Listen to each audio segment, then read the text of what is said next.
Kalau yang kita undang dalam acara akad nikah itu artis yang setengah telanjang, berarti kita ingin anak kita nanti itu artis setengah telanjang. Paham? Saya agak keras ya. Iya, itu. Berarti kita menginginkan anak kita nanti itu seperti itu. Gitu. Iya kan? Secara langsung. Sadar tidak sadar kita. Proses ini sangat menentukan awal itu. Milih jodoh.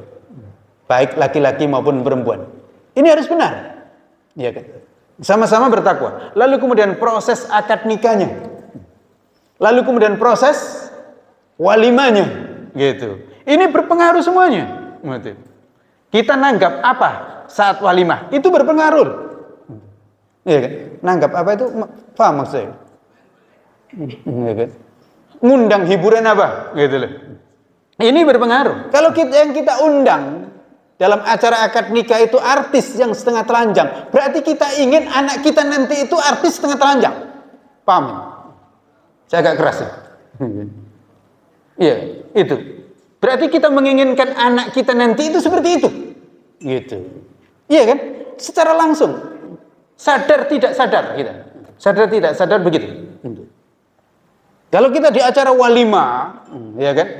Di acara walimah itu kita ngundang yang begituan, maka secara tidak langsung kita menginginkan anak yang lahir dari kedua pengantin itu nanti seperti itulah. Gitu. Ya. Paham Ibu? Bapak? Ya kan? Termasuk pas akadnya. Akadnya itu bagaimana? Calon pengantin ini. Bagaimana pakaiannya? Bagaimana dandanannya? Itulah yang nanti kita inginkan anak yang lahir secara tidak langsung. Maka banyak keliru kita itu. Ingin makanan yang nikmat, tapi maunya instan. Yang nggak jadi. Sama. Ingin anak yang soleh, tapi ternyata kehidupan kita yang kita undang, yang kita hargai bukan orang-orang yang soleh. Gitu. Ya kan keliru. Gitu. Nah itu, mulai dari sini itu.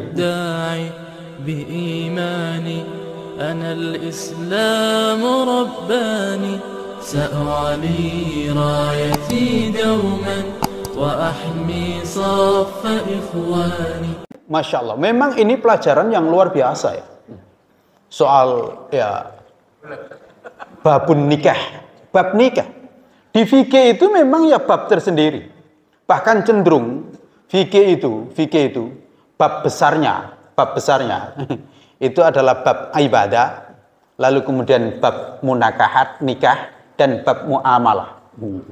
Jadi bab besarnya fikih itu diantaranya adalah bab nikah.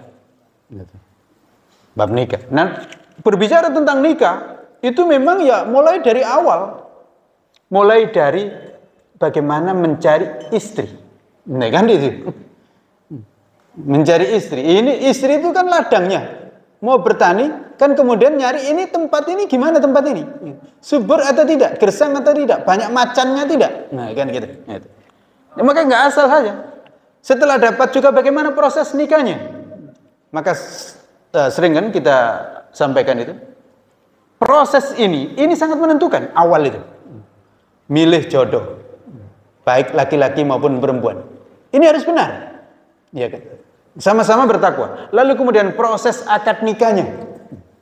Lalu kemudian proses walimanya. Gitu. Ini berpengaruh semuanya. Kita nanggap apa saat walimah? Itu berpengaruh. Iya kan? Nanggap apa itu? Paham maksudnya? Iya kan? Ngundang hiburan apa? Gitu loh. Ini berpengaruh. Kalau yang kita undang dalam acara akad nikah itu artis yang setengah telanjang, berarti kita ingin anak kita nanti itu artis setengah telanjang. Paham? Saya agak keras ya. Iya, itu. Berarti kita menginginkan anak kita nanti itu seperti itu. Gitu. Iya kan? Secara langsung. Sadar tidak sadar kita. Sadar tidak sadar begitu. Kalau kita di acara walimah, ya kan? Di acara walimah itu kita ngundang yang begituan, maka secara tidak langsung kita menginginkan anak yang lahir dari kedua pengantin itu nanti seperti itulah. Gitu. Ya. Paham Ibu? Bapak? Ya kan? Termasuk pas akadnya. Akadnya itu bagaimana?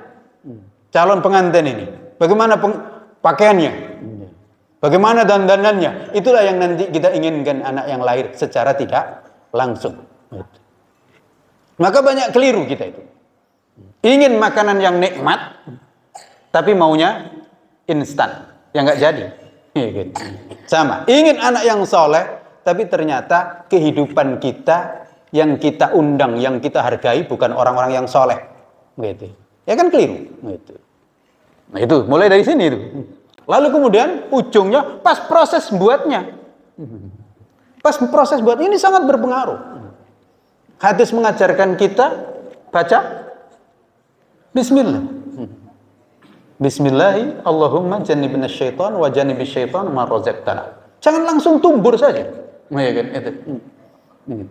Jangan langsung kul saja begitu.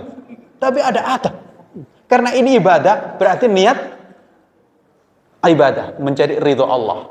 Maka diawali dengan membaca Bismillah. Dan di sini dahsyatnya ucapan Bismillah. Nabi menyebutkan kalau lahir anak, maka anak ini tidak akan bisa dicelakai oleh setan sampai kapanpun. Itu kan dahsyat. Tapi kalau ini lupa, ya udah, setan ikut nimbrung. Karena ternyata setan itu pandai. Bisa nimbrung kita saat makan. Bisa nimbrung kita saat bergaul. Jadi ternyata bareng itu. Setan ikut menikmati juga itu. Jadi kira-kira ya, meskipun memang modalnya itu ya memang kan dari laki-laki sebenarnya itu. Ingat, bibit itu memang laki-laki. Perempuan itu ibadatnya tanahnya. Itu. Benih itu laki-laki yang bawa. Gitu. Tapi ini bisa terkontaminasi. Tanahnya bisa terkontaminasi, betul? Bibit bagus, tapi tanah buruk. Gimana? Ya jeruk kecut. Ya kan? Kan begitu? Gara-gara nggak cocok tanahnya. Kan bisa berubah. Gitu. Tanah bagus, tapi bibitnya nggak bagus. Nggak bisa juga sawit tumbuh dengan baik. Ya kan? Gitu. Maka dua-duanya memang harus bagus.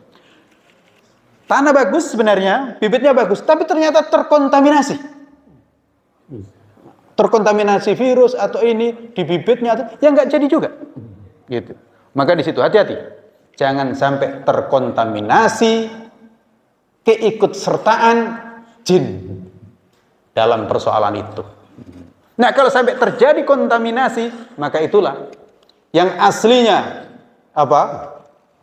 jeruk itu manis, jadi nggak manis dia. Yang seharusnya ini anak manusia ini bagus, jadi akhirnya nggak bagus. Ya kan gitu. Dalam tubuh saja juga begitu. Ya kan bisa terkontaminasi. Akhirnya kemudian lahir kurang bagus ini dan seterusnya gitu. Nah, maka hati-hati. Ini baru proses. Nanti kalau sudah di perut, ini juga bisa itu.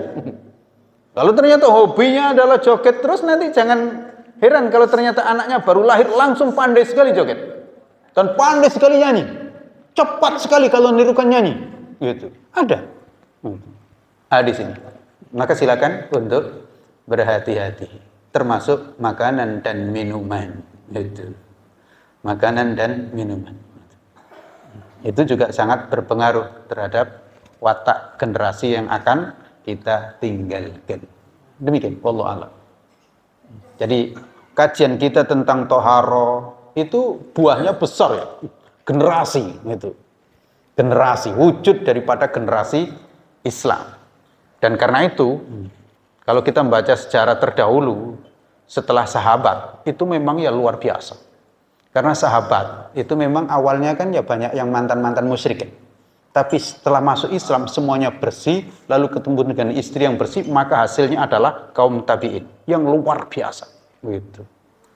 Kalau bapaknya dulu hafal Al-Quran itu umur 30-an, 40-an baru hafal, setelah itu anak mereka yang kecil-kecil hafal Quran. Gitu. Begitu hasilnya. Demikian, wallahu a'lam bishawab.